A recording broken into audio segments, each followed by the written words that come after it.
We're consistent on from that,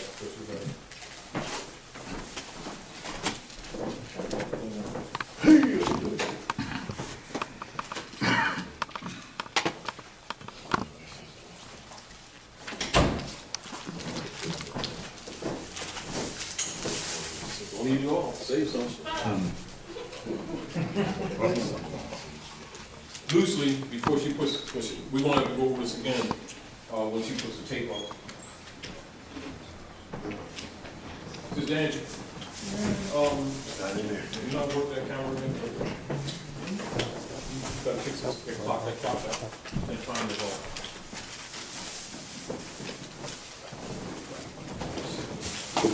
Where's my buddy at? They couldn't make it.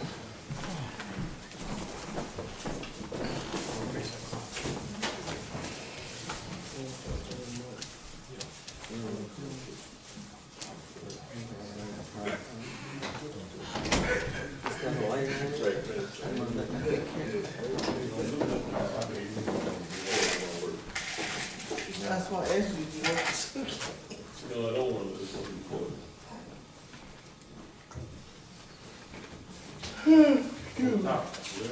See there? Don't you start it. See there? You put the whammy on You you. working the roots. A root woman.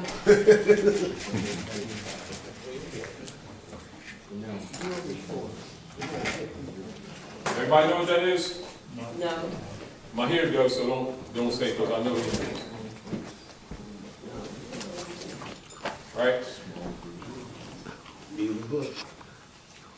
What is this sometimes called?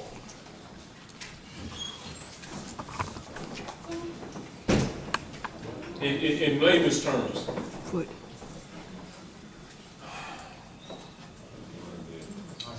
Small something or other. Small version of the In layman's terms, or in dogmatic terms. In layman's terms and dogmatic terms is referred to Adam and Eve, and is also referred to tetragrammaton, or the capacity to realize tetragrammaton with a self, the higher self, the spirit. Unlike, like say for instance, you have a seed, right? A seed is what you would call indefinite, whereas a tree is definite.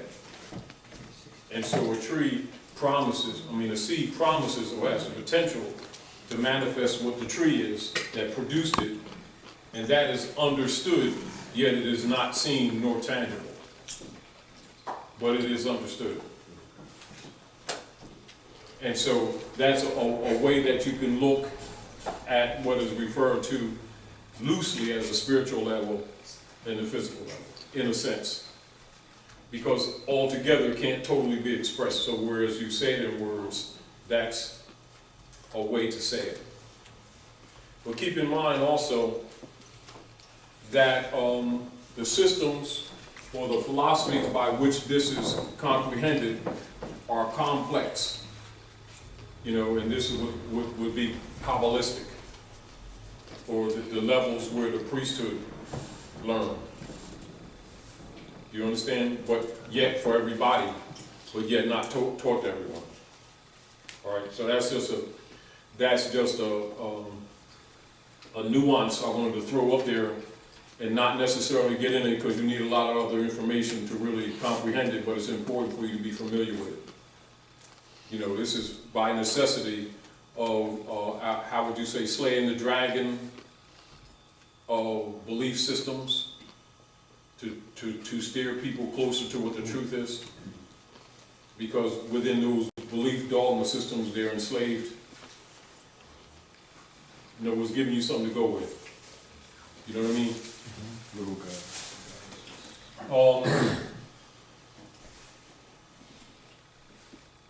Because much of that is study that you're going to have to do on your own. However, again, this is back to also having a foundation knowledge of the Hebrew or the Hebrew alphabet, in order to understand the foundation of the principles of the higher self and the lower self, or what people are calling religion. You know what I mean? Distinguished from dogma, which is generally given to the masses. All right, this is just giving you something so you can go do something on your own.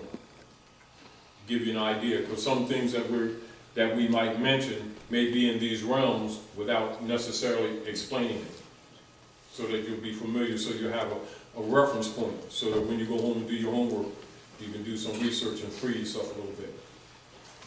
All right? And keep in mind, this is very important.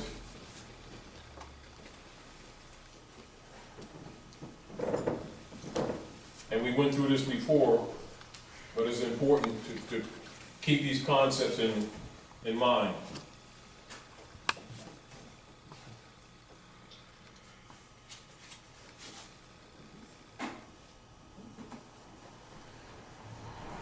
Now, keep in mind, this represents, because all of your letters have what you would call numerical values, all right?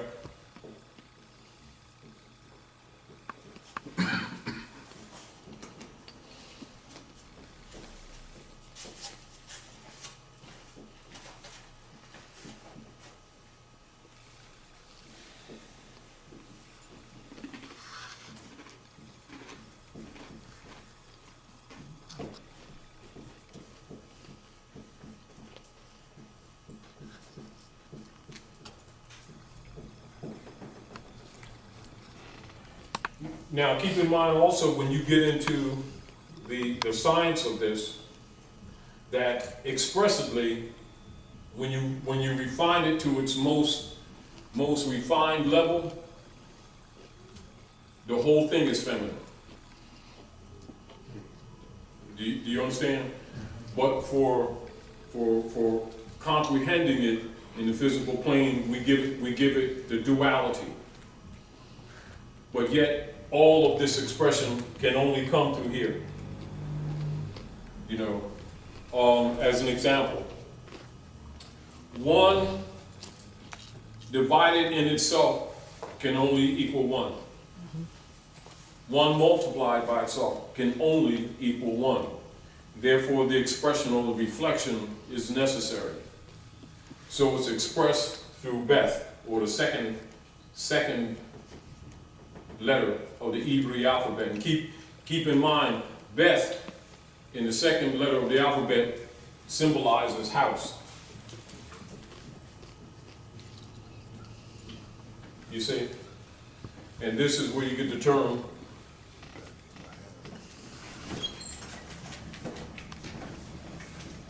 that's where that is derived from. Do you understand? And I'm just throwing these keys at you so that you can have a different view of what you've been told religion is. Are we clear? And it doesn't matter what religion it is. Do you understand what I'm saying? So when you're looking at Islam, Yahudi, what you call Judaism, which is usually associated with this, but this is not. People usually associate Judaism with this, but understand Judaism is just a form of adopting this which is universal. Are we clear? And usually by which it is expressed to the masses. However, that's Islam and what you would call Orthodox Christianity and Buddhism and Confucianism too.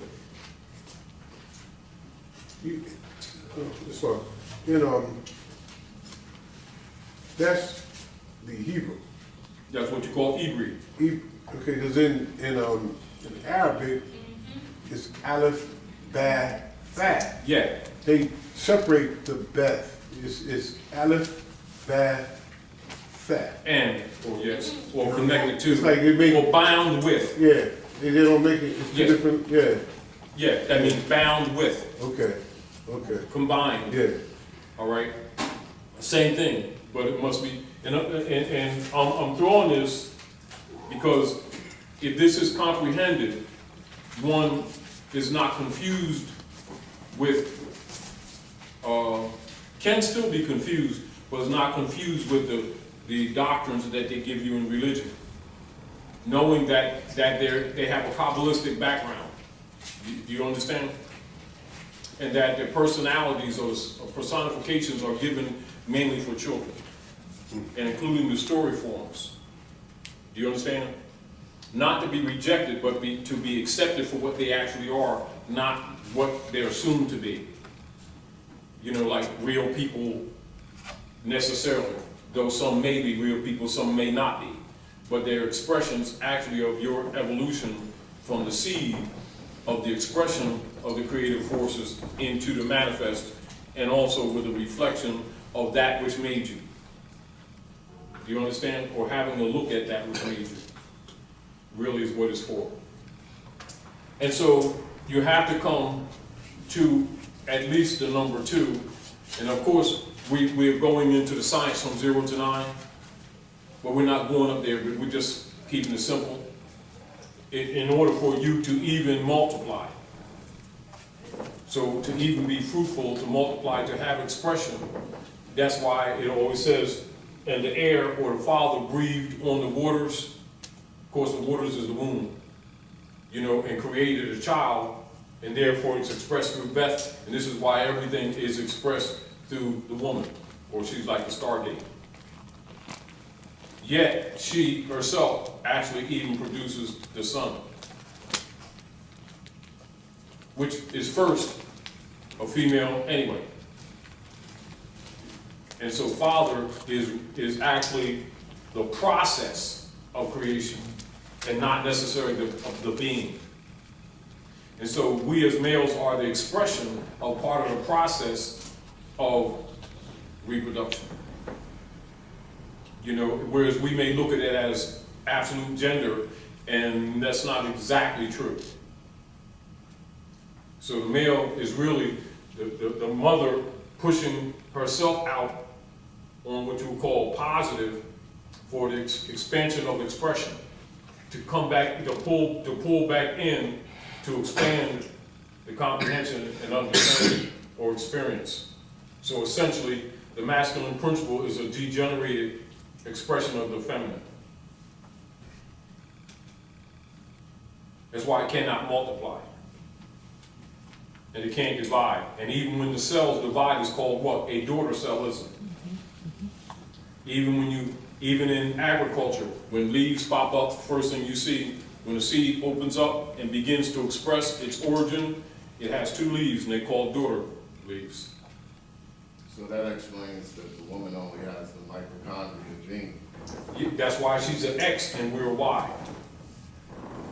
And so when you're dealing with biology or gene, you know, what they call genesis, gene structure, it's always must be expressed through the woman. You have to study the woman. But that's important to understand so you can understand the politics as to why the papacy removed the feminine principle from religion in order to conquer the world. So the feminine principle is only expressed under a masculine form, and there you get the papacy, or what you call the bishoprics or the fatherhood, and this is how they put the world in darkness. Knowingly, not accidentally, not a mistranslation, not misunderstanding, not understanding the old scripts. No, all that stuff is fraud. It's done deliberately.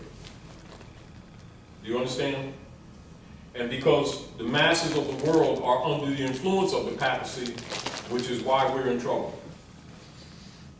Because they've essentially set themselves up as gods while they point to other images. It's really them that the people are worshiping and paying. And so that's expressed through all your taxes, the way they run government, the way they undermine government, etc. And so you're dealing with the abstract and then the tangible. You see the point? And so a lot of our expressions, or a lot of things that we may analyze socially and politically, understand, have a religious root. Dealing with divine law, even though that may not be spoken. So just because we may be dealing with something on a civic level, don't get confused and think that we're not dealing with what you refer to as spirituality. But you have to know this in order to beat them, because they're using it. It's just that they're hiding it from you. Do you understand what I'm saying to you? And when they present things to you, they're only presenting to you with this. And so when you go into government structure and the way you do things, in the way that you look at scriptures, the way you look at literature in general, the way you analyze language, the way you go into the morphology and the etymology of language, without keeping this in mind, you're bound to make flaws. So when you're looking at, now English for the most part, which is really Anglish, which is a universal language for really commercial activity, if you understand. It's not Europeans, it's ours in general. It's the world's language, it's a universal language. So don't think it belongs to you, because their language is Gaelic. You understand? And so English is more or less what you call Arabic, Aramaic, Persic, Hebrew, Latin, and a little bit of Germanic mixed. And the Germanic, etc., and those forms come from the Semitic, or Semitic and what you call Sanskrit. Still, it has Asiatic origin. So when you're doing traces through your etymological analysis, when you're looking at any documents or words or communications that you may have with them, keep that in mind all the time, that one of the tricks that they always do is when they do transliterations and translations, they consciously remove the feminine principle from the language, which would absolutely make the dispensations incorrect. That's what makes the Bible wrong. Are we clear? Yet the Bible is not wrong. Are we clear? Are we clear? Yes. If you interject this principle back into the Bible, the Torah, Tanakh, Pentateuch, etc., and read it with this consciousness, then you'll have a better understanding of it. What do you mean? Like, we read it like when you have like the father and replace it with like the mother, or like what do you mean? It's really mother. Well, Or I'll give you let's make it simple. okay. For the average person who's influenced by the priesthood, they'll say Jesus, the Son of God, right?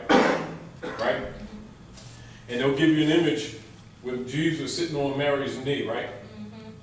And the minds of the people keep thinking about this Father that ain't even in the picture. Mm-hmm. But yet Jesus, the Son of God, they're showing you who the God is, and that's his mom. But she's always silent.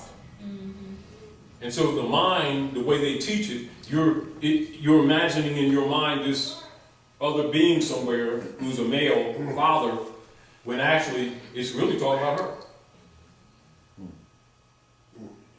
Do you understand? Yes. But through translation and transliteration, truth is lost and deliberately not told, because they can't have the power if they don't eliminate this.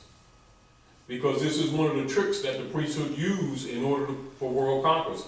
I'm only telling you this because it's important for you to recognize, to have this as a background, not that this is subject for tonight, as a background with this information that you're given and also with the fight that you're given.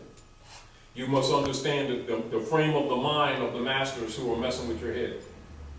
Also with those who are properly fighting them. You understand? In other words, the dragon and the dragon slayer both got this knowledge.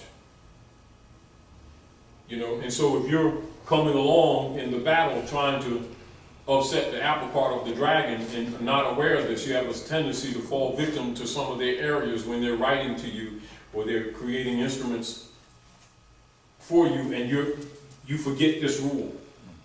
It's not good, brother. So you're saying that the dragon was fighting against the lady. Say it again. The dragon was fighting against the lady. The woman. The woman. See, this is what it is. Really, when it really boils down, it is She was more the mother of the powerful lesser light. It really is the mother of the lesser light, Right, who is really battling the woman of the light. right. Say that again. It is actually the woman of the lesser light, or the hybrid, or the hybrid, Okay. who is battling the woman of the light. Okay. Translation, it is man under attack by mankind. Mankind is the hybrid. Man is the original. Or children of the lesser God. Yes, and so in another expression that would be called improperly, but so the average person can understand it, God and the daemon. Or the demon. And all demon means one of the lesser light.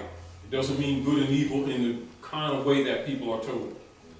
And so it's important to understand that so that you don't develop hatred in your mind or your heart while you're dealing with these matters, that you deal with them after. So that you can stay pure.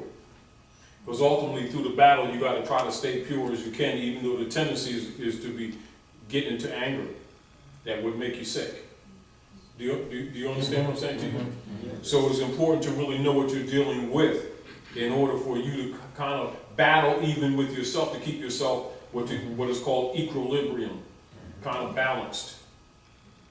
You know, and this is again where the symbol of the cross comes in, not the way they've been telling you. Islam. Shucks, my man. The mother was more powerful than anything. Well, that's true. Yeah. Yet politically and artificially, she's subdued. Do you understand? By the popes of Rome, this is symbolized when you see some of those badges, Masonic badges, where you see the Sphinx head and the Moorish sword, the Moorish sword above the head of the Sphinx, which means the subjugation of the Moabite woman. You understand? The Moabite woman is the woman, or what you would call, the closest thing that you would call to God, period. Or what is known in the ancient world as Alain, Elohim, Allah, etc. Eloah. See, Eloah is the feminine principle. Im is the masculine principle that's added to it. So Elohim, that the people know as God, is really mother, father. Right.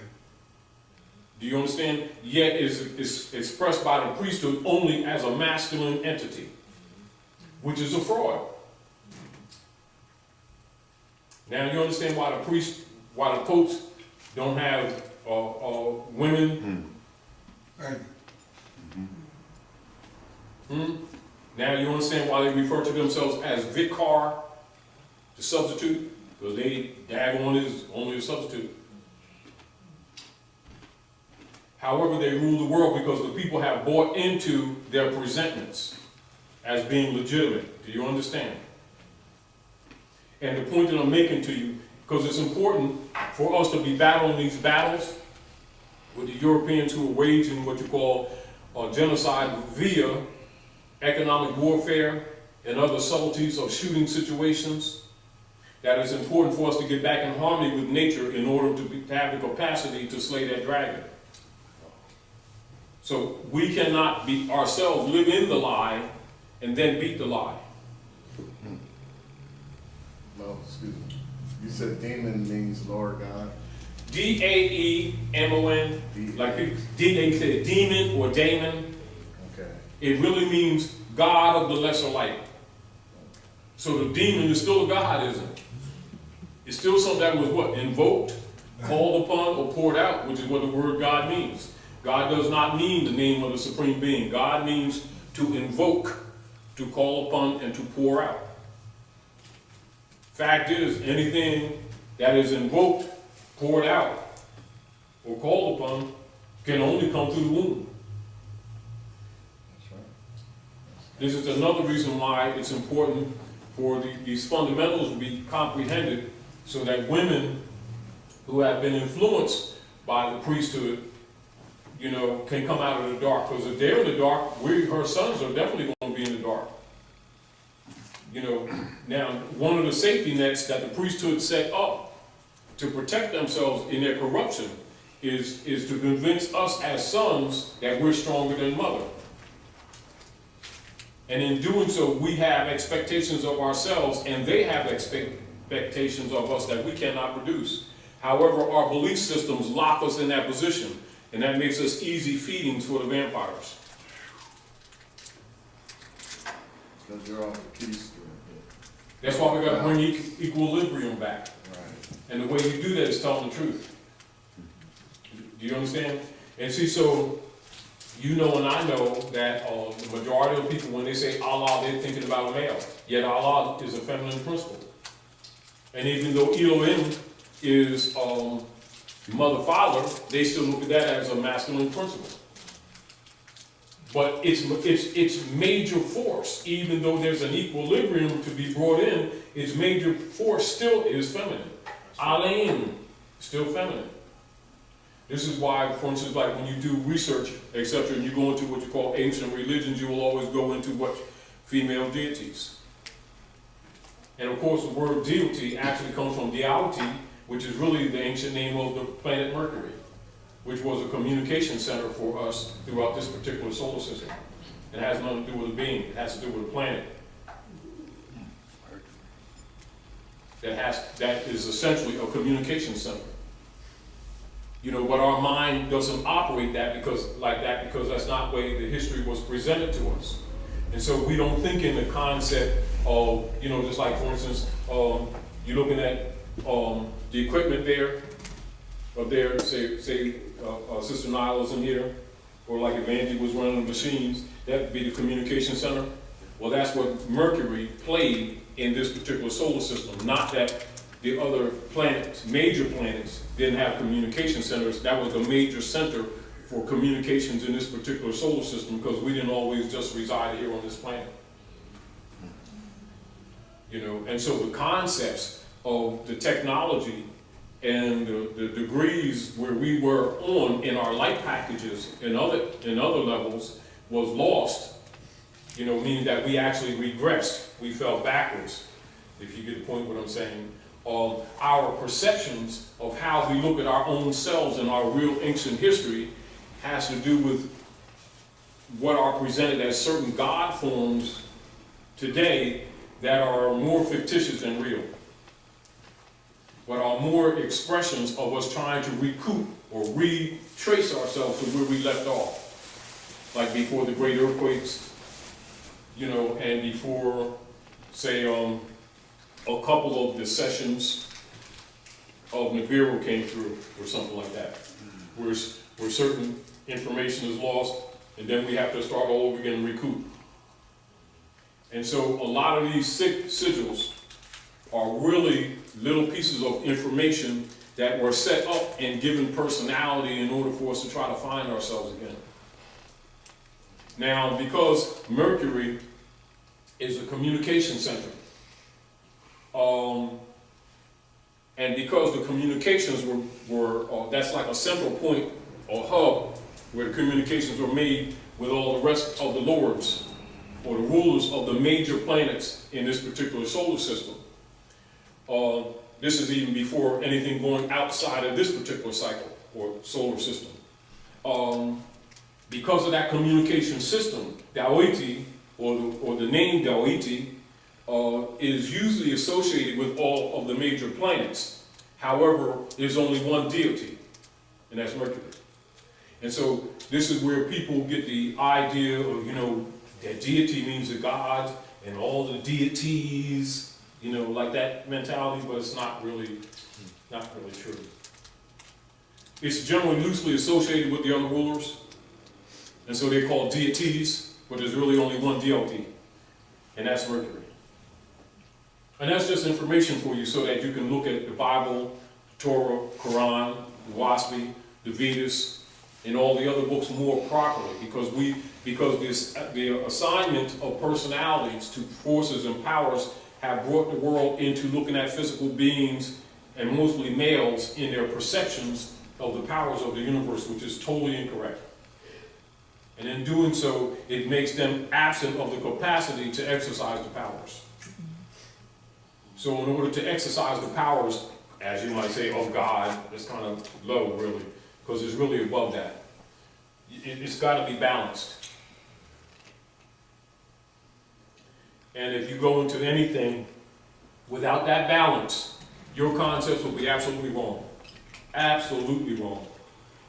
Thoroughly incorrect. However, since the world is operating there, this is what makes it safe for the high priest to rape you. Do you understand? And in order to give the appearance of harmony with those perspectives or those perspectives, they created the artificial devil, which they take life to live, and that which lived and reverses it. Lived is devil, and life is evil. So they just take the same principle that operates in the Tetragrammaton, where everything is based in reflections, which takes this stuff into complexities. It is the same principle of that falsehood is a reflection of truth. The yin and yang? Yeah. You understand? And I'm just telling you some of those things so that you can understand how these people are thinking when they're dealing with you without talking to you. And so that you can start matching swords with them. Don't go in the boxing ring with one hand behind your back and wonder why you keep losing. You understand? So while you know that the world is spooked up, you don't argue with them because you know they lack information.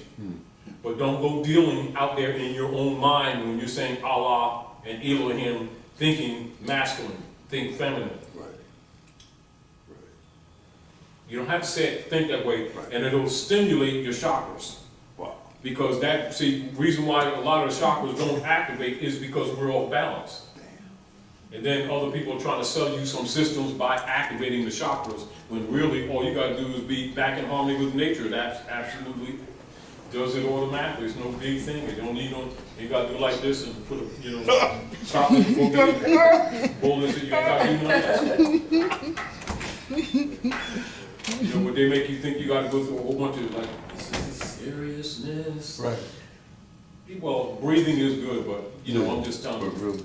Because all that is true takes place in the course of nature without your insistence.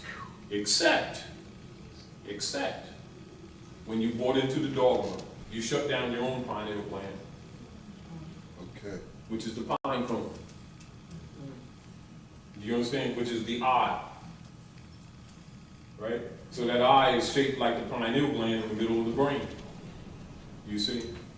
And so keep in mind that that the activities or the rituals, numbers, ritual, mathematics, ritual means numbers, that we go through are what you would call symbolic expressions of the math of the Kabbalah. You see? But then it can go into infinitum or infinitum, so people, to comfort themselves, try to keep it simple. But in keeping it simple, sometimes we lose comprehension of what we're doing, if you get the point what I'm saying to you. And this is also why, essentially, when you want to deal with meeting the higher self or having a comprehension of the higher self, through the philosophies, you learn about the three chambers of the head, stuff like that, or like the rituals, like say when we, like Muslims, they prostrate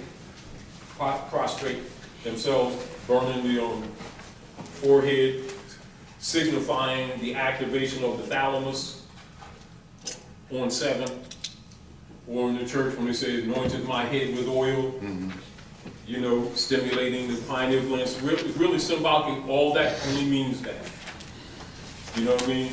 Or the Christ degree, or Resh, Resh, or the stem, Ibri, the stem activation of the medulla, etc. And then the activation of the pineal gland, the pituitary gland, which are spiritual glands, because we are organic mechanical transceivers. We project and receive, right? And the art of breathing, which is what spirituality is the art of stimulating them, or smacking them around a little bit.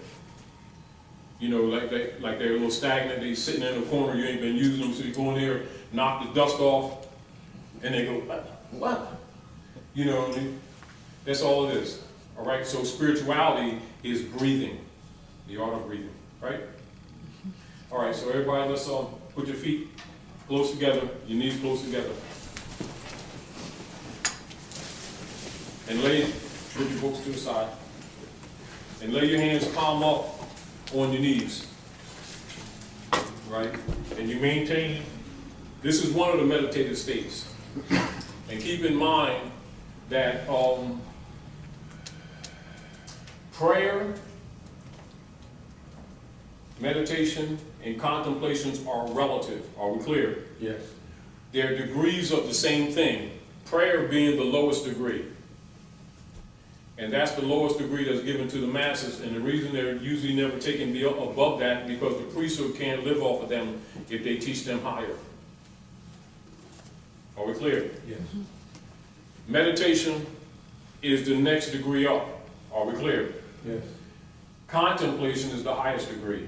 The priesthood contemplate. They only pray in front of the masses to keep you praying.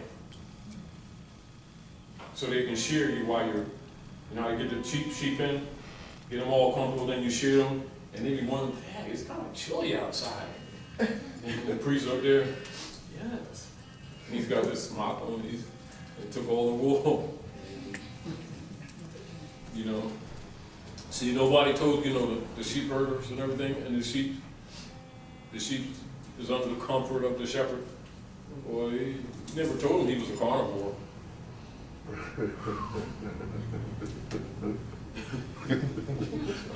You know, so, you know, let's get real.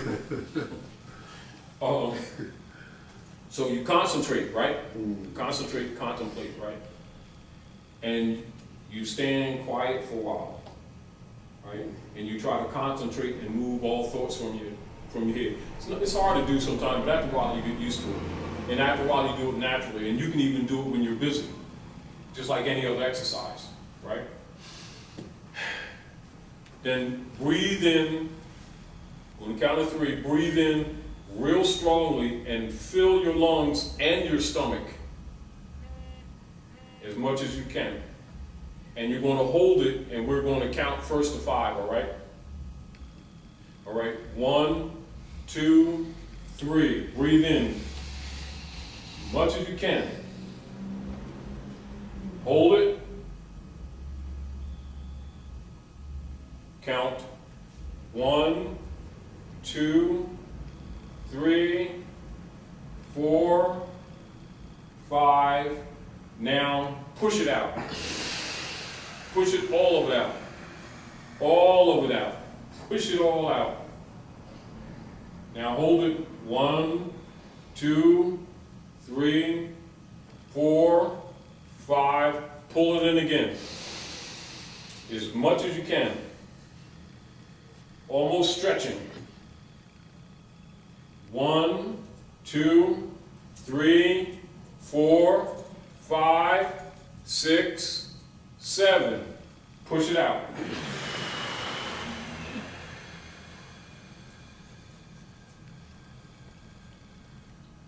Calm yourselves, and then we're going to pull it in again, and you're going to hold it to 9. Pull it in. 1, 2, 3, 4, 5, 6, 7, 8, 9. Push it out. Now your heart should be racing a little bit now, which would be circulating air to your organs, livening them a little bit. Now, take your right finger, front finger, and hold your right nostril. Pull it in fully. 1, 2, 3, 4, 5. Release. Same thing, keep that finger on that nose.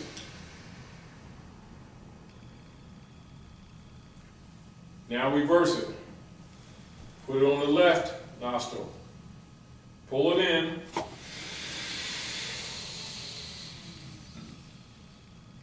One, 2, 3, 4, 5. Push it out. Push all of it out.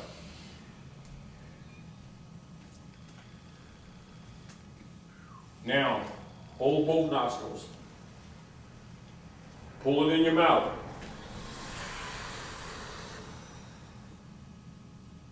One, two, three, 4, 5. Release it. Push it all out.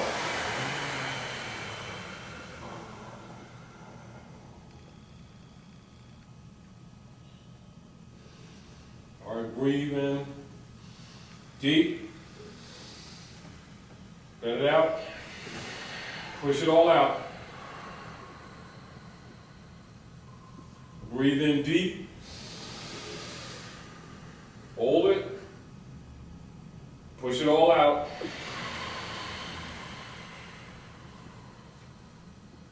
Breathe in deep. Hold it. Push it all out. That's a short one. All right. Now, start doing that yourself. That's a short exercise. You can extend it, but it's short just for start stimulating your pineal gland, pituitary gland, and medulla, and you're ready for studying. And you do that before you study. You can do it when you get up in the morning. Do it before you go to a rest. All right, as a routine. Then you contemplate, and do that particularly when you're in serious study. And you do that also to relieve pressure. Like when you're stressed, also do that because it'll calm you down. And also what it does, it gets a lot of the toxic air that's settled in your lungs and your stomach that you don't push all the way out, because we never breathe right anyway. You know, not because we can't, it's because the lifestyle we live and the way we've not been trained, you know, to breathe. All right. So use that when you feel like it. You know, teach it to your families. And that's elementary. We can go into some more little deeper stuff later or some other time. But just as a standard, that works. You know what I mean? And so I always say keep it simple if you can. You know, so that works. So do that for yourself, do it for your families, do it for your babies when they come home for doing work and stuff like that, doing homework and work that you give them, etc. Take them through the exercises and let them get in that habit. And the other deal is every once in a while, when you want to in the morning, you know, take your shoes off, go stand on the earth and do it. That's so that the current is in you, that the earth's current is in you. All right? Anyway, so keep this in mind all times. All right? Some of the things we were talking about earlier, you all notice that many of the Europeans, out of frustration, want to secede from the nation, about 30 different corporate states. Yes. Right? Now, let's talk about some fundamental political facts. And it's important for us to be aware of these things because they're going to affect you one way or another, so that you have to be prepared to deal with this stuff too. Now, this particular corporate entity here is referred to as what? United States. State of what? Oh, Delaware. All right.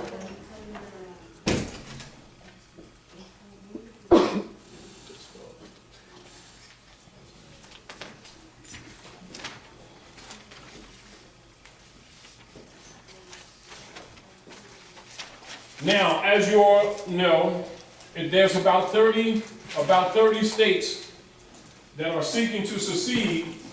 Many of the Europeans said that if Obama got elected that they would secede. And of course, they're buying a whole bunch of weapons and a whole bunch of stuff like that. And so they're opting to secede from the nation. Now, from a legal and lawful perspective, can that be done with this entity and other entities like that? No. Why? Because it's a corporation, it's not a republic. Well, yes, it's yes.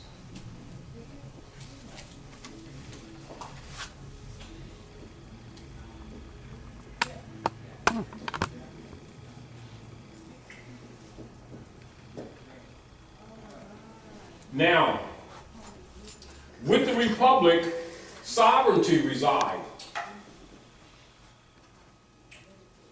sovereignty resided with the republic. Article 4, Section 4 of the Constitution, what? As a requirement for any state in the Union, acknowledged that point. Yet in 1933, essentially really in 1913 with Woodrow Wilson, but affirmatively, or affirmed for the record in 1933 with Franklin Delano Roosevelt, when they became the states of, distinguishing themselves from the Republic for the purpose of institutionalizing servitude of the 14th Amendment for other persons, us, who they held to servitude under straws, etc., they lost their birthright. Right. And being the state of Delaware, is it a republic? No. It is what? A branch franchise of the 10-mile district of Washington, D.C. That's right. So, the District of Columbia Corporation. Yeah. Can they secede? No. It's like you decide to sue yourself because you ain't got you discovered your beanie ain't beaver. And so I'm suing myself. And subtleties, and the reason I'm pointing this out is because these things are hitting the fan strong and heavy now. And because they're affecting us all, and so you must be aware of it, don't make assumptions or don't allow people to present arguments to you that actually have no ground. Right. Although it may appear legitimate. And this is back where principle, and I'm show you, and keep this in mind, with this recognized nature of divine law, right? The principle transferred into government is allodial, you see? Right.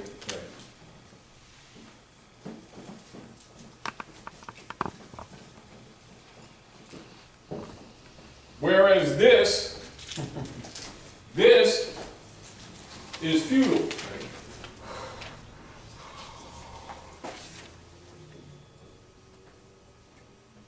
You see?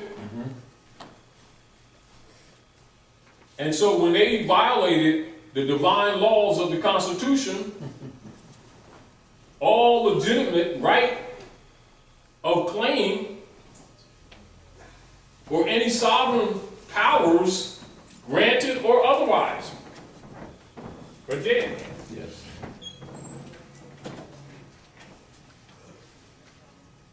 And so everything they did under this only did one thing: accumulate debt for them. Exactly.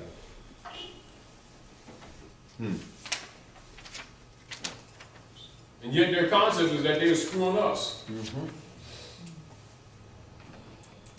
And the only way you get screwed is if you agree to be a party to that under that 14th Amendment. Right. With the Negro minion preachers who work for the popes of Rome who've been perpetrating this fraud over here.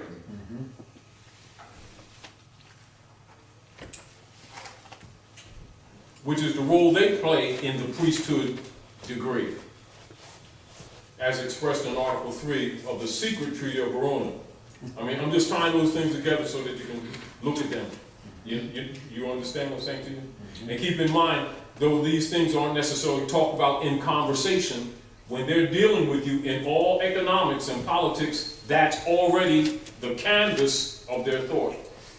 Just like the ABCs are the canvas of your thought while you're dealing with, you're not sitting around thinking ABC when you're writing, but it's the canvas of your thought. 0 to 9 is the canvas of your thought. Meaning that after you study, and it becomes automated in you. And so your dispensations bounce off of that foundation. Likewise, their dispensations bounce off the secret Treaty of Verona. Excuse me, is that Article 3, Treaty of Verona? Article 3 of the Treaty of Verona is the degree that your priesthood, your clergy, these Negro clergies around here, every 4 blocks you got one of them houses, outposts of Constantine, spy centers, are operating off that Article 3. That's why they have no conscience taking the widow's pennies and having these $3,000 suits with the parents behind, and then the people think they love Jesus, God, and Allah, and all this stuff, and they're ameliorating their own purposes. They also take the Jesuit's oath, right? Yeah, that's what the 501c3 is. That's what that is. Yeah, under Johnson, they got rid of Kennedy for trying to bring the gold standard back in. Mhm. So I'm expressing what you already know, but I'm taking what you would call, though it's not exactly like that, the spirituality into the politics, showing you its balance and its imbalance. But again, you must comprehend in your own mind that when magi are dealing with you,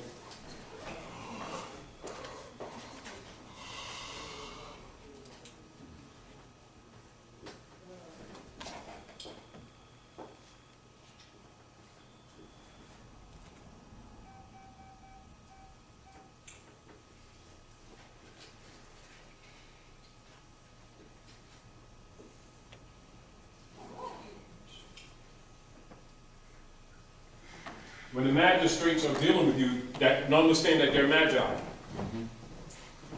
Do you understand? They're high priests. Do you understand? Yes. And I'm telling you that so that you don't start thinking in your head that the preacher on the corner and the fake judge, administrator, who's faking as a judge, personating judgeship, that they're necessarily different. And They're partners to an order.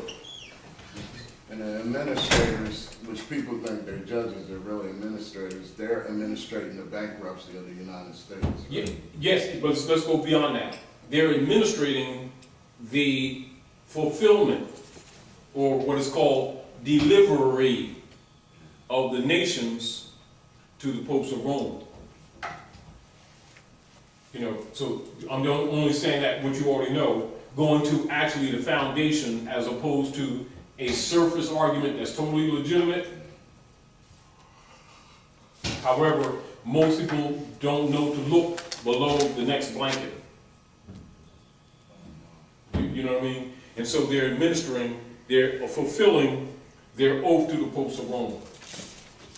So that is to understand that the hiding of this, not accidental, that's part of the priesthood debt to the popes of Rome to aid them to rule the world. Are we clear? Yeah. So in order to defeat their dragon, you must clear your head and balance that brain off again. Yours, because they live in your head, Okay. which is what the dogma is for. You understand? So the baptism is really symbolic of you purging the BS Dorf and going back to that state of mind of your ancient mothers and fathers. And so not only does it change the aura around you, you understand, it all actually stimulates the Christ degree, or what you call that fire in the head, which is what religion exists for in the first place. That little spark, that monad spark. You understand? In other words, that little nuclear thing that they don't want you to know you have, it stimulates that because it takes work. And it stimulates that and fires it up. And it changes stuff. And understand, vampires can't live in the light. You know, so the point of it is, even though you're using what you would call legal process measures to try to retain some of our unalienable and divine substantive rights, understand state of mind is superior in its reflection on all that you do in order to turn that 15-watt bulb into a 100-watt bulb without you necessarily going anywhere. And yet you're the same being, but yet the energy that you emit when you're around them starts causing damage. And the more you can get wake, the more you can defeat that dragon. Sometimes without even saying anything. You know, and so it's not only, so I'm only saying that because I know that a lot of times when we start collecting data, and you already know as you travel, people get information, they start collecting data, and they think more data you get, the more degrees you get, the more in the light you are, when a lot of it is based on sincerity and purity of intention that activates the chakras. Truthfully. And the other interesting thing is that the chakras don't necessarily activate in a sequence for everybody. So that concept, you know, from the coccyx bone to the crown chakra, you know, is not necessarily true that way. Do you understand? You know, like we say 1, 2, 3, 4, it doesn't necessarily always work that way. Some may open up quicker than the others, sometimes above. And so you got to be conscious so that you don't burn yourself, that's all. Or so you don't, get off balance in climbing. That's why a lot of times the information is deliberately given in degrees so that you can protect yourself from yourself. Don't go out to lunch type thing. Yeah, to speak earlier, people were saying to me, they were saying, are you a law master? And I was explaining to them, law master ain't what they're talking about as far as law, is mastering oneself. Yes, I, self, law, and master. Right. Because it's Islam, but it's the acronym and not the rituals. Right. You know what I mean? This is why that all your rulers got Korans, but they're not looking at them like the masses look at them. You know, they're not walking them pages the way the masses are walking them pages. So when Thomas Jefferson, John Adams, and Ben Franklin, that they call them founding fathers, you know, dealing with their Korans, they're going from Kabbalistic degrees. They're not coming from, that perspective they have. You would never know. On the surface, they're Christians. In secret, they're Muslims. And Yahudi, or what you call Jew, because they know their degrees. The masses look at them as different religions because they don't know that they all go together. You know. But again, and with this consciousness, this is why you see Thomas Jefferson, John Adams, Benjamin Franklin, all of them condemned the church. Do you understand? Why? Because they know what the priesthood did in order to put the world in darkness. This is why they agreed with the Moors to establish the United States of America as a beacon light. You see? Then you understand the Great Seal and the bird. Then you understand the Moorish flag and the trading banner.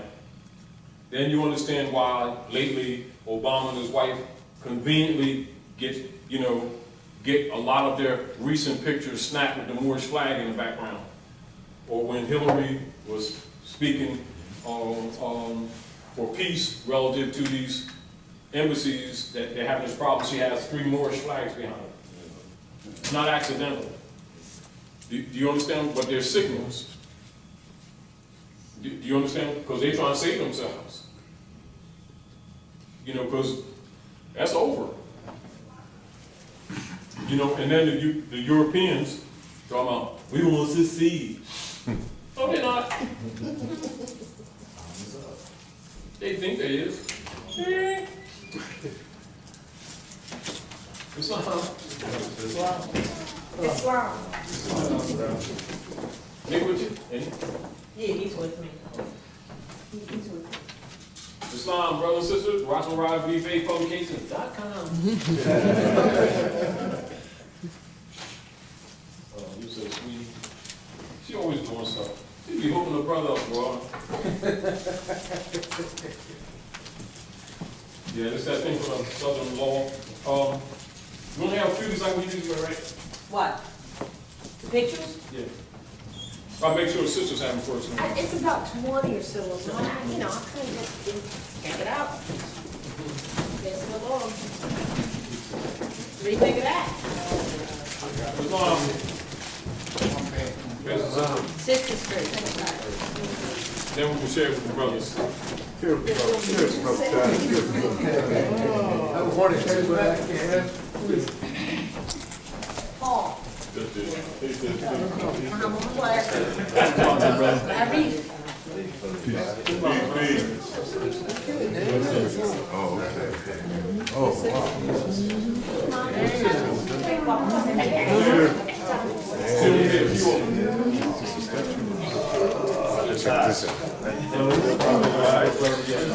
Going on, baby?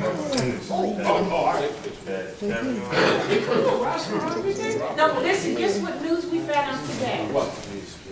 Nick, you wanna tell it? Remember when we told you that all corporations, municipalities, police departments, they're all bankrupt, they're not really real government anyway? Right. So across the nation, some of them been firing their policemen, right? Oh, yeah. Some been firing, you know, like they'll fire a few or whatever. Have you ever seen one that just, like, damn, just like, no more? Gave the pink slips today, half of them, 40 cops. Pink slips, half of them today, 16. Can you pass And it the back? other half got the pink slips for January. And the entire towns, the entire municipality, the whole thing is done. Where? This is down in Galveston, Township, our way. I'm gonna make sure y'all. Where's her way? No,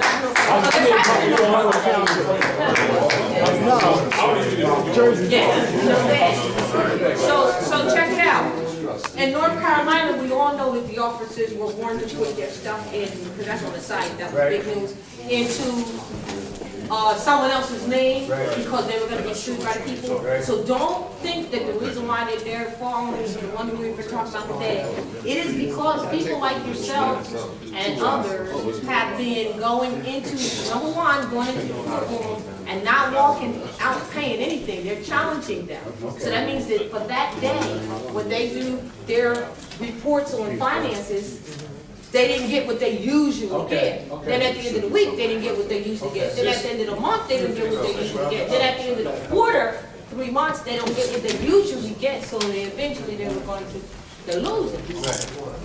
Now, that was just occurred just because of challenging. Now people know to put a lien on their bond, and down there, someone did sue them, and if you put a lien on their bond, they collapse anyway. So that's probably what really happened, because all of them are not even supposed to be doing what they do, because if they were government, if they were really operating proper, they number one wouldn't be violating the people's rights, they're racketeers. And if they were operating proper, they wouldn't be, they wouldn't be sued, everything would be everything, right? So it started, destruction starts in the South, right? Exactly. North Carolina, the people in North Carolina was like, they in Atlanta, they just really hit the hard. Oh, and if you got on the site, you put a lot of new stuff up there. You see the report that says sovereign citizens cleared of stealing foreclosed properties. Did you all see that? Yes. Okay, now, did you notice who the sovereign citizens were? Yes. Did you see them? Yes. So the question about who's the sovereign is over, right? Exactly. Because they weren't going to print that. Now, these things are subtle. The picture that I just gave you with Barack Obama and Michelle going into an affair with the Moroccan flag, Right. it doesn't matter where they were. The fact that that picture is being slowly leaked out, as well as the one with Hillary, is a message to all Moors. Exactly. So what that means is that, as it has been prophesied, it's coming back into the hands of the Moors. Now, there's some of us who didn't know that, didn't believe it, therefore can't know it, because if you don't believe it first, you can't know it, and then you can't work it, because you gotta work what you know. You have to have faith in what you know, not in what you see. So you gotta get past belief to knowing, and then you can manifest. Right. So there's some of us that haven't done that yet, and so now they're either really searching for information, which means they have to not just study, but they have triple time study. Because you gotta catch up. Right. Because this is coming back into your hands. Now, I was just saying this last thing. The biggest thing, I was just talking on the phone with Sister Ernie, we talk about this all the time. The biggest problem that we have had, the biggest issue, I think, is in our mind from our training. We actually think that the European actually owns or is the authority, owns anything here or is the authority here. They are not. Right. They have a truck, they have a They have a derived authority called the Constitution, of which they are trustees and public officials, and that is the law, and they are violating it. And that trust is your land and your resources. The Moors, who know they're not Negro, color, and black, those, because you can't claim it if you're Negro, color, and black. And you don't really have to claim it, you just declare it to yourself and it's already there. It's not something you have to go claim and get back from somebody that never left you. The consciousness and knowledge left us, and even though it was intended, gotta stop it, well, you know, they did that on purpose, doesn't matter, ignorance of the law is no excuse, it goes both ways. Once you know better, you do better. So the biggest thing I think, and I think Taj agrees, is that the people are under the mindset that these Europeans actually own, like they'll say, well, that's their law. Here's a help. You'll say, well, that's their law. Well, guess what? They don't have any laws. Right. They're lawless. They don't have any law at all. That's The what law they- is your law. Yeah, they've been operating under, when you say their law, and don't say color law, the statement is incorrect. That's right. What you say is that they're exercising de facto or color of law and color of authority. That's what distinguishes them. So that means when we say their law, we're in error. this is yes. So this is their. If you want to say their law, this is what you're saying, right? If you're saying the law, jurisprudence, positive law, you're talking this. The legality. Yeah. They do. Allodial. See, because allodial is also related to allodium.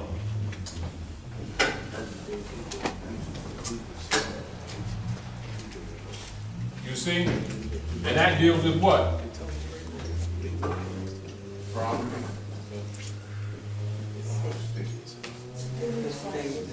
Land, estate. You see? To me, the government gives it to them. Now, remember, government, they ain't really the government.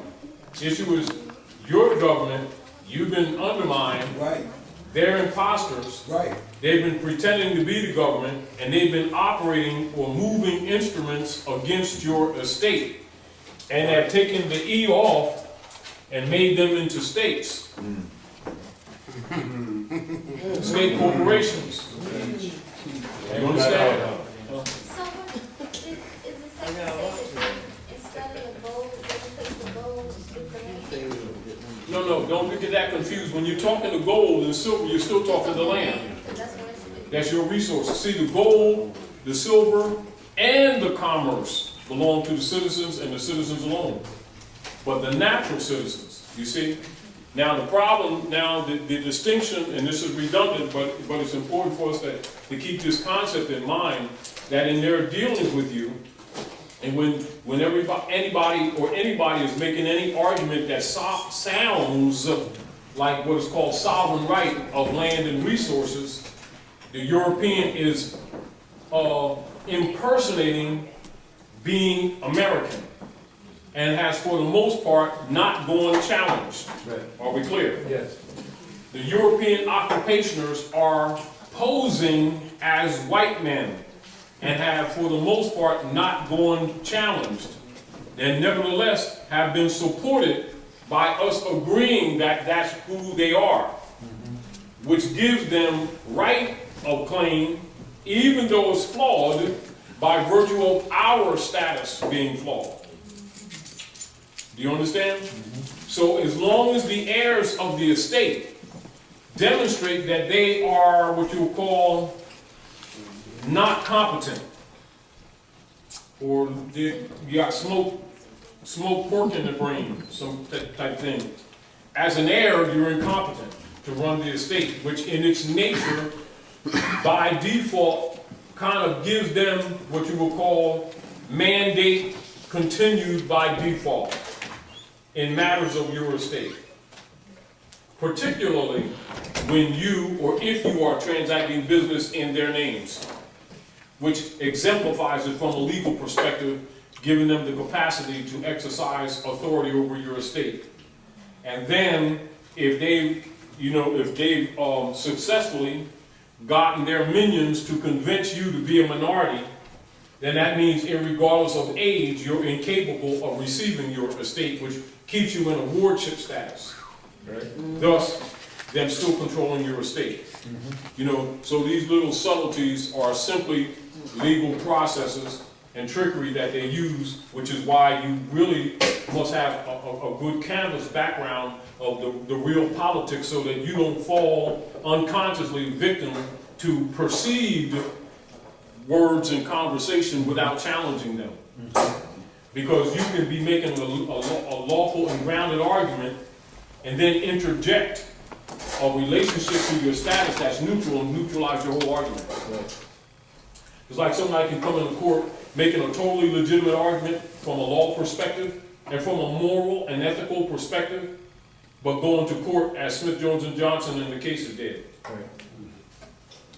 Not unlike Dred Scott. Do you understand what I'm saying to you? So it goes in the court, the moral argument was correct. The fundamentals of the law argument was correct. His status was dead though. He was a plaintiff in error. Right? Plaintiff in error. That's why he's a plaintiff in error. Why? His name was Dred Scott. And he wasn't flying his colors. You see? Because number one, he couldn't be a U.S. citizen, right? Right. And remember, this is the rule. You can't invoke the Constitution unless you're a party to it. You see? You can't invoke it for your protections unless you're a party to it. So who's party to the Constitution? Us. The people. The Moors. European males and the Moors who set this government up. Right. So in order to neutralize the situation, in 1954, President Eisenhower suspended consular courts, which removed the venue for us. Right. However, that removal of venue is essentially a release of their claim of jurisdiction in Morocco. But instead, they got their Negro preachers marching around and convincing our people that they was people of color. Right. Under the 14th Amendment, as citizens, when they could only be property. Right. You understand? Yes. And therefore, administering our people under the 14th Amendment as property instead of human beings in violation of international law. You know, so that allowed them to maintain the human trafficking because our people agreed to be Negroes, blacks, and colors. So they weren't violating international law because no such people exist. You see? And so since we agreed to that and didn't challenge that, therefore we did not, claim the right or sovereign right as Moors. Because Britain, the United States released their claim of jurisdictional authority over Morocco. So the Moors on the kingdom side recognized it, and the Moors on the empire side still talking about their black. Which gave them mandate. No, what year was that? That was 54 when Eisenhower suspended consular courts. You see? Well, this is another reason why we did this issue just recently. And Ida, she reviewed that with you again? With? To correct it? The written statement of consular. Oh, consular? Yeah, well, I don't have that with me. Oh, but, yeah. Yeah. The corrections? Yeah. That we discussed. All right. Yeah, we did. So we issued a writ and making it public for the reinstitution of consular courts. You see? And so there's another one of the arguments that you're going to be making when you're dealing with them and you're dealing with any matters with them. You know, because without the proper venue, the real deal, they don't have any jurisdiction anyway. But since they're imposing what you're supposed to do by quo warranto is not only challenge their delegation of authority over their charters and their licenses, etc., invoke consular principle, diversity, Article 3, Section 2 anyway. You know, being Moorish American, your authority and your right to do it anyway. And then, of course, with diversity, there's two things of what you call circumstantial complexity that comes into play, is the fact that they really have no offices, because they've been transferred to the IMF since 1933. They're an imposter government. So when you start exercising your rights by law and treaty, the Constitution and the treaty is you. They're outside. They're outside now. Do you Do you understand? Yes, yes. Yeah. Banging them. It's banging them. It loves. And it's really, and so what they're operating on what you call, the momentum of laurels, and they stand, you know, as things stand or appear to stand, they're operating on that, but it's a total farce. Right. You know, they're operating by virtue of the fact that they're sitting in the seats, and our people, for lack of study and a lack of activity, are not on a large scale qualified to sit in their own seat. Yet that seat in the east is yours. Do you understand? Yes. Therefore, you got to know the real politics, because you got to really be qualified, because you got to run the world. Therefore, belief systems and dogma got to go out the window, because you got to deal with real knowledge now. Because you're being destroyed for lack of that knowledge. And so, if you really don't understand what's really going on, there's no need to sit an imbecile in a seat of authority for them to give it back to them next week. You understand? Yes. And emotions play no part in this. You understand? And so we got to get real, and our people are going to have to really learn some foundation information. Sincerely. You know what I mean? And really apply themselves. Yes. Meanwhile, keep in mind that, as you would say, cycles.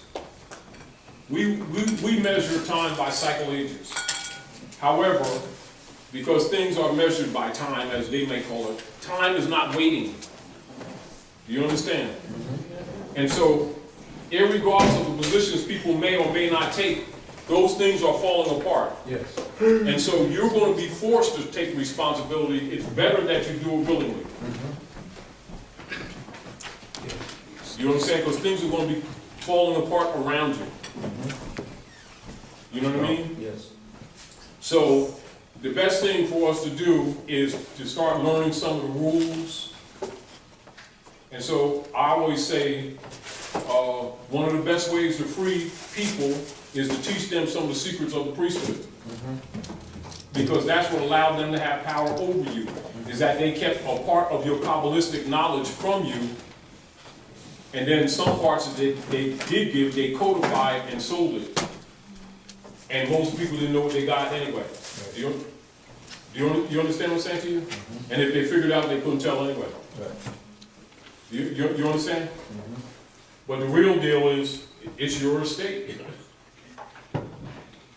And they've been running your estate, and you haven't been running your estate, so they've been accusing you of abandoning your estate, and therefore remaining in the FOFA position under feudal law, and you're thinking they're operating under a colonial constitution, and they're operating under feudal law. And so you keep getting injured. Dad, how come we keep getting injured? They're racist. You know, that's the argument they give you. And this is really what's happening to you. Yes. Do you understand what I'm saying to you? So once you understand this, it's not debatable, you understand what's up.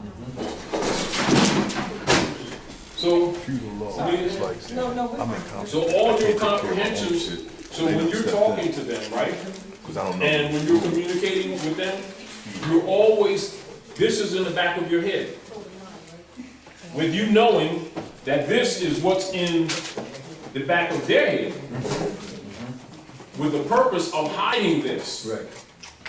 But this is like a shadow government covering this up. And so when people approach it, they think they're dealing with this when they're really dealing with that. In other words, they're two-faced. Yes. You understand? So that judge is really a magi. There's nothing wrong with magi. They're magicians. You know what I'm saying? They're magi pretending to be legitimate, sanctioned judges. Right? So the mind of the people is that they're Article 3 sanctioned, Right. when actually they're working against Article 3 as deputy knights for the popes of Rome under the Treaty of Verona. With the help of their Negro leader guys that they assign in the communities who are given a little bit of this knowledge on the masonry. You understand? Yes. And so I'm telling you this because so that you know how things work. If you know how things work, you can know how to unwork them. You know, when you know what you're fighting, you don't reject it, you put it in its proper perspective. Right. Because it's your stuff. He says they're taking advantage of you, not knowing your own stuff. You see? And so we have been, are we cool? Testing, testing, testing. And so we've been operating under the dogma, and the dogma is where the feminine principle is removed. Right? And we're looking at the personifications only in a personified form. And so, like say, we're thinking Prophet Muhammad, we're thinking Prophet Muhammad in the East as a man. Right. You understand, 1700 years ago type thing. Whereas there, those who know are looking at the northern and the southern hemisphere of the universe. You understand? Yes. Yet as a personality is Prophet Muhammad. You understand? And so, whereas the masses are looking at Jesus as the Son of God walking around, blessing everybody, wiping people's feet and everything, they're looking at the sun, S-U-N, and its transits in the transits of the planet around the sun, and they're cause and effect energies, etc. And that is Yeshua. You see? And the personalities, and so the disciples, you understand it, the disciples, for the masses who don't understand, the masters are looking at the 12 constellations that we've traveled. You see? Yes. And so for the masses, they're looking at the deacons in the church. And for them, they're looking at every 10 degrees of the 3 houses in every quadrant of the zodiac, which are the deaconess. You see? So once you understand these things, that gives you a foundation of how to look at these things differently from a master's degree versus the dogmatic degree. So as you can see, the dogmatic degree never can operate this science because they're caught in personalities. You see? And this is where you get, like, say, the symbol. You get a symbol of 3 lights. And the first light is faith. The first light is belief. Second light is faith. Third light is fruition. The reflection, neophyte, scholar, master. And so the masters aren't even aware of 4 of those degrees. They just know belief and faith. Don't even know there's other degrees that even exist, because the priesthood keeps it from them. Why? Because once they become high priests, they don't need the priesthood no more. You understand? Now you understand where they got upset with Yahshua for schooling the common people? Yes. If you get the point? You know, for bringing the light to the common people, so the priesthood and the Romans get together, murder the prophets, then they blame it on the devil. Everybody looking for the devil, kick the devil's butt, is actually the priesthood. Exactly. Even to this day. See how that works? Yes. See, but once you understand that the priesthood are the demons, right? You don't get angry, you just understand what it is. And so when they're trying to play with you, you already know the deal, because you know, you're going, yeah. That's how you do it. Called navigationism. Huh? See, so when you're looking at that checkerboard, right? You got the light and the dark cubits, right? Right? That's the upper world and the underworld. You see, they always struggle. You see, yet it's also the measurement of the earth. You understand what I'm saying? So you're supposed to learn how to start navigating without mystery, if you get the point. That's the point, without mystery. And that's what the Raleigh came for. Once you understand that, you'll look at this, everything that he did, totally different. But if you don't look at it properly, you'll start worshiping him like another religious figure or something like that, which is improper. Which is not why he came. You understand what I'm saying? Yes. Sister Antoinette, work on your stuff. Yeah, not ready today, but working on your stuff. Found your papers. Nowadays.